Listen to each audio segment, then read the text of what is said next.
This is an explanation of the asset retirement obligation that is required to be computed when you are dealing with natural resources. And in this example, we have a mining company that's paying $1 million for the right to explore for coal deposits. And in addition to the $1 million costs that they incurred for these rights, they also have some exploration costs of $800,000 and some costs associated with digging and erecting a shaft of $500,000.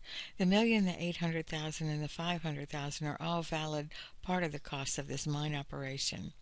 In addition, Jackson purchased new excavation equipment. This is a depreciable asset, but it's separate and distinct from the mine, and so you will have depreciation expense on that $600,000, but it's not part of the natural resource. And then after the coal is removed from the site, the equipment will be sold. That will also take into consideration gains and losses on the sale of that equipment, but separate from the mine. Jackson's required by its contract to restore the land, and there are three possibilities that show what those costs might be. The first one has a 30% probability that it will cost $500,000. The second scenario is a 50% probability that it will cost $600,000, and the third is a 20% probability that it will cost $700,000. The company's credit-adjusted risk-free interest rate is 8%, and this is what you have to use when you're doing these types of present value calculations. And so I have to compute, and if I come down here to this part of the problem, it shows the computation. I'm going to multiply each one of the cash flows by the probability.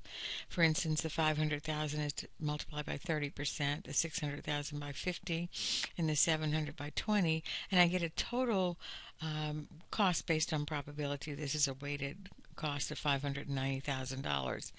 I then realize that I'm going to figure out the present value of that cost, and it's in 3 years, so n is 3, and the interest rate was given at 8%. I have a one-time payment, and this is going to be $590,000 times the present value of a single payment, where n is 3 and I is 8%, and you find that to be $468,360.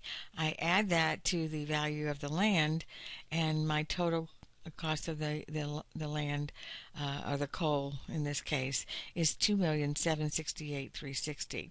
So I'm going to make the journal entry to set that coal mine up at the total price, including the present value of the asset retirement obligation.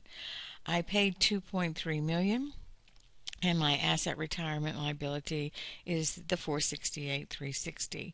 In addition, you can see I set up the cost of the excavation equipment separately, and I will depreciate that as well. So I hope this helped you with the explanation of asset retirement obligations incurred for natural resources, and here's an example of what goes in to those costs: the acquisition cost, the exploration, development, and restoration.